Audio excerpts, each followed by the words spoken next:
चमनपुर नामी गांव में एक छोटी सी प्यारी सी बच्ची आमना रहा करती थी।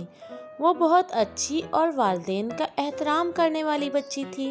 उस्तादों की इज्जत करती थी, लेकिन उसकी एक आदत बुरी थी कि वो बोलती बहुत थी। वो बगैर रुके बोलती ही रहती थी। वालिदैन समेत सबको उसकी ये आदत बुरी लगती थी। सब उसे समझाते कि कम बोला करो, लेकिन वो अपनी आदत से मजबूर थी।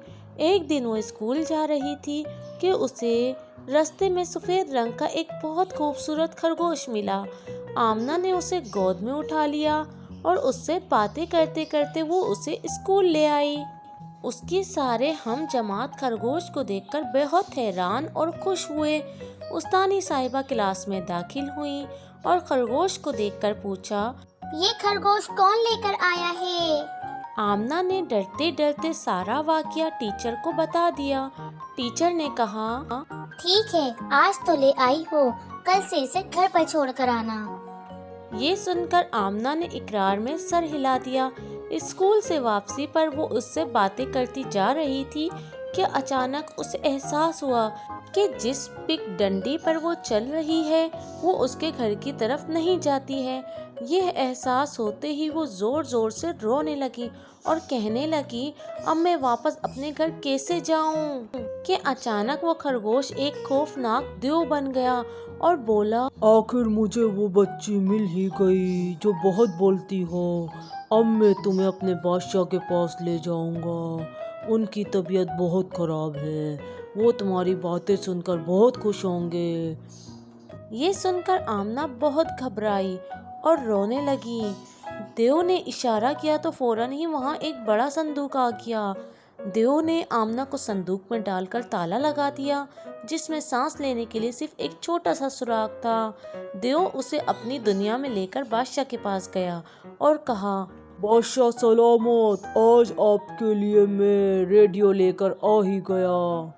दरअसल बादशाह ने कई दिनों पहले देव से कहा था, मैंने सुना है कि इंसानों की दुनिया में एक रेडियो होता है जो हर वक्त बोलता है। लेकिन देव ये बात नहीं जानता था कि रेडियो के सिग्नल उसकी दुनिया में नहीं आते। इसलिए वो आमना को ले आया था और उसने आमना को ये बात पहले ही समझा दी थी। तुम बादशाह को ये हरगिज नहीं बताओगी कि तुम कोई रेडियो नहीं बल्कि जीती जागती इंसान हो। बादशाह सलामत संदूक देखकर बहुत हैरान हुए, जिसके अंदर आमना थी। बादशाह ने कहा, रेडियो चला कर दिखाओ। देव ने हुक्म दिया, बोलो रेडियो, और अंदर से आमना बोलने लगी। बादशाह सलामत बहुत खुश हुए। आमना हर वक्त बोलती रहती और बादशाह सुनते रहते। आखिर आमना बोलते बोलते भूख और प्यास की शिद्दत से बेहोश हो गई। बादशाह सलामत ने देव को बुलाया और कहा, ये रेडियो तो चलते चलते बंद हो गया है। देव घबराया और कहा, कोई बात नहीं बादशाह सलामत, मैं अभी इसे ठीक करके ला देता हूँ। देव आमना को उसी पिक डंडी पर ले आया जहाँ से उसने उठाया था। उसने संदूक खोला तो देखा आमना की आंखें बंद थी और उसका रंग पीला हो गया था। देव ने पानी के छींटे उसके मुंह पर मारे तो वो होश में आ गई। देव ने उसे खाना खिलाया, पानी पिलाया और कहा कि दोबारा इस संदूक में लेट जाओ। लेकिन आमना जोर जोर से रोने लगी। अचानक उसे अपनी बस्ती का एक आदमी अपनी तरफ आता नजर आया। वो दौड़कर उसके पास पहुंची और उससे कहा, अंकल अंकल, देखो वो देव मुझे अगवा करना चाहता है। आदमी ने उसकी तरफ देखा तो वहाँ कोई ना था और ना कोई संदूक था। उस आदमी ने उसे घर तक पहुंचा दिया। इस वाक़ये के बाद आमना बहुत कम बोलती, यानी सिर्फ ज़रूरत के वक्त बात करती थी। अब सब उसे पहले से भी ज़्यादा प्यार करने लगे थे। तो प्यारे बच्चों, आज की स्टोरी अच्छी लगी है तो चैनल को सब्सक्राइब कर दें।